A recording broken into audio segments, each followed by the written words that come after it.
ভক্তের ভগবান শ্রীকৃষ্ণ। হে কি? এ তো মনি।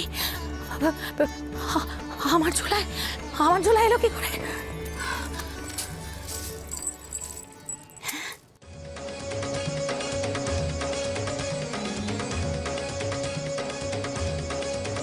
হে কি?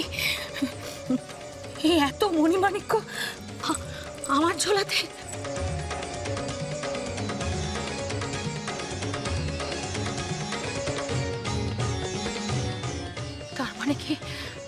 তার মানে কি ওই বাচ্চাটাই যখন আমার ঝোলায় দান দিল? হ্যাঁ, কি করে?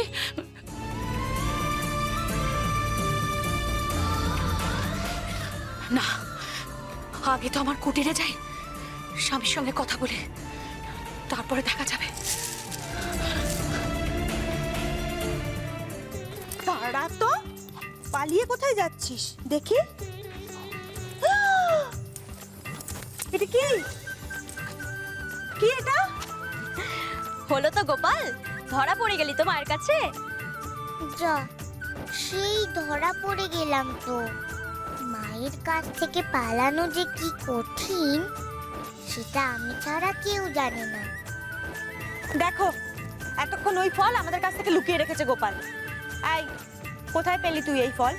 বল। আবার কারো বাগান থেকে নিয়ে এসেছিস তাই না গোপাল? তা কেন? বাগান থেকে নিতে যাবে কেন? আর যশোদা, তুমি বা ওকে বকাবকি কেন করছো বলো তো? আমাদের এই নন্দগ্রামে কি গোপালকে ভালোবাসার লোকের অভাব আছে? হয়তো তাদেরই কেউ ওকে ভালোবেসে দিয়েছে। তাই তো, আমাকে তো সবাই ভালোবাসে।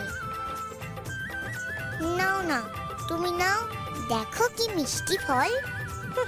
না থাক, আমাকে আর খুশি করতে হবে না। বড় দিদি, তোমাদের ভালোবাসাতেই কিন্তু দিন দিন ছেলে দুষ্টু হয়ে উঠছে।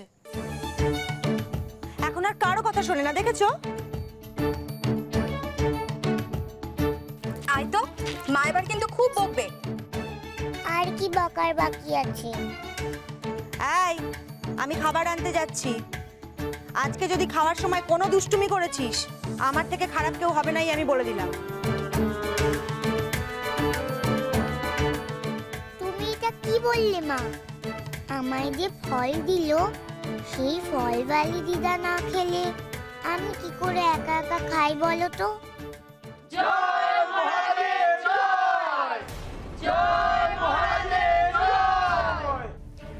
এ আবার কি? হ্যাঁ, এই উপবনের কাছে আবার মহারাজ কে আছেন?